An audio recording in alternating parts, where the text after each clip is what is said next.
Hi, I'm John Moulis and welcome to another one of my videos where I discuss the truly disgraceful treatment I received whilst I was an employee of the Department of Defence in Canberra in 1990-91. The campaign of bullying, harassment, victimisation, of stabbing me in the back all the time that happened. Now, up till now, I've only touched upon some of what was going on, the complaints that were going in about me, the nonsense, people refusing to work with me, telling bosses that they didn't want to be moved into my section because Moulis is there and I don't want to work with Moulis, all that sort of thing. Now that was one level of it, but I've decided now, because there was another level that was running over the top of that, which was truly disgusting, truly disgraceful. Now, I have to warn you at this point that I'm going to use some foul language in this video. I'm going to talk about distasteful subjects which you might not like, so if you're easily offended, stop looking at this video now. Now, over the top of all of this, what was this other campaign which can only be described as guerrilla warfare.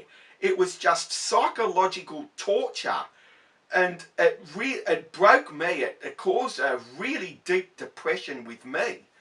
And when I started in registry section, in registry it's mainly young people working there. It was base grade positions, kids out of school, and I was one of the oldest people there.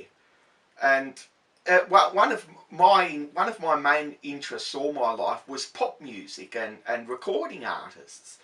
And you know, I liked the top 40 charts, I liked the pop hits and all that sort of thing. I started in registry, and there were we had the radio on one of the FM stations, and they were playing the current hits. And there were a couple of young girls who I was working with, who I was talking about pop music with, about, you know, the pop artists that we liked, the songs that we liked and all, and I was getting along really well with them. And after a week, because new people were starting in there all the time, it was a time of high recruitment in the department, and after a week or so, this young guy started there. I don't remember his name, but he was really arrogant and had a chip on his shoulder. As soon as he walked into the place, I knew that I'd have problems with him. That you know it as soon as you meet someone that you're not going to get along with them.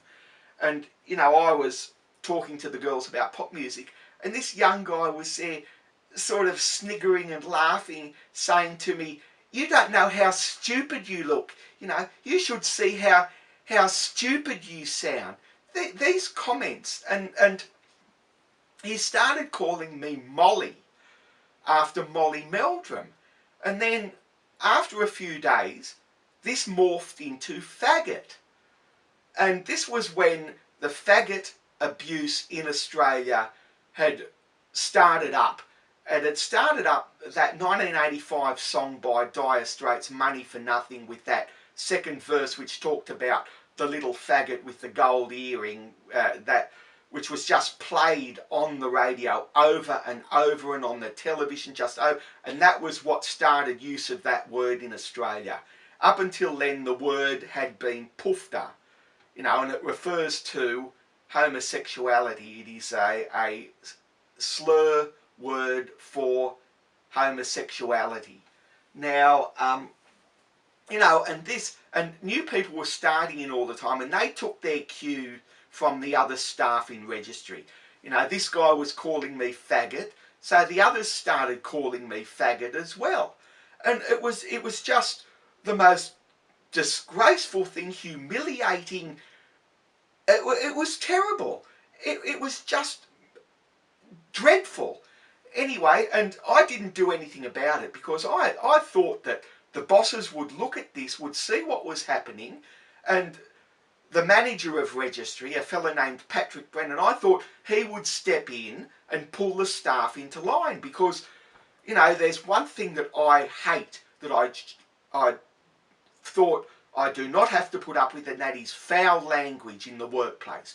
I was in that place, I was locked in that place for 8 hours a day, a third of my life, and I shouldn't have to put up with distasteful language all the time. It's just something that I dislike, and I was there having to put up with this.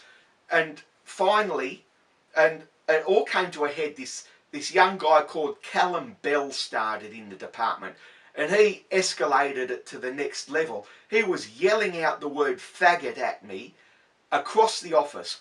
When I was in K registry, which was Army office, I was doing Army personnel, and it was before computers or anything, where you just had a big bank of cards, and Army officers used to come down and deal with you. You'd be dealing with clients, and this guy Callum Bell, would be yelling out the word faggot at me, Moulis, faggot, all of this, over and over, whilst I was trying to deal with these clients, and I was trying to ignore it. And these Army officers, they couldn't believe what was going on. They were just astonished by it.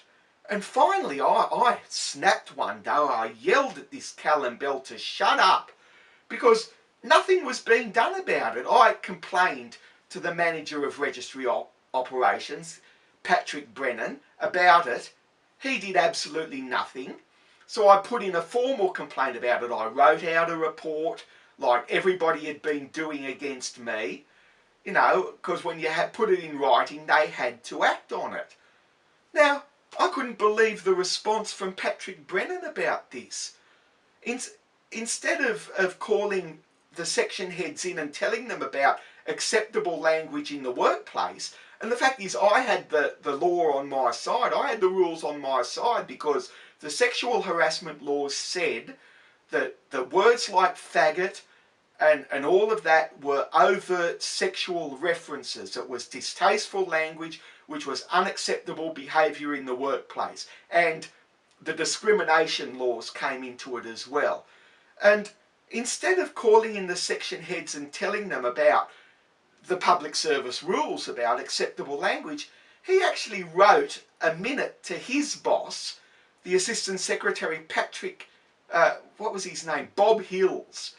And he said, there is a great deal of resentment amongst my staff at being told they have to be very careful about what they say in front of Mr. Moulis. In other words, I was some outsider trying to impose my twisted views onto his staff, you know, my staff, Mr. Moulis. You know, I was on the outside and everybody else was my staff. It was just crazy. It was ridiculous. And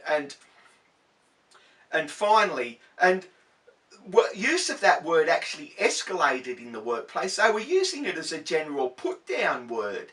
Anything they didn't like was a faggot thing.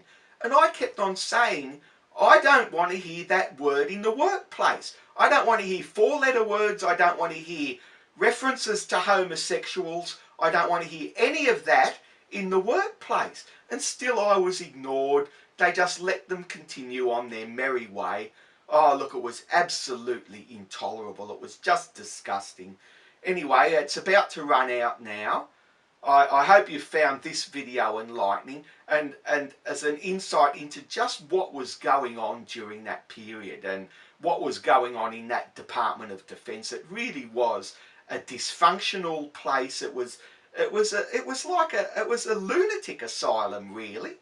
And the bosses were there encouraging it all. They were there encouraging this behaviour every step of the way.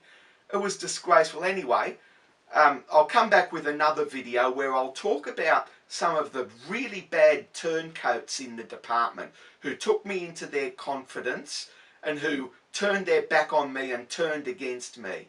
These were real con men in the department who I expected a lot better of. Anyway, that's about it. It's about to run out now, so I hope you've found this enlightening. I hope you've gained an insight, and I'll be back next time with another video. Goodbye, see ya, and all the best.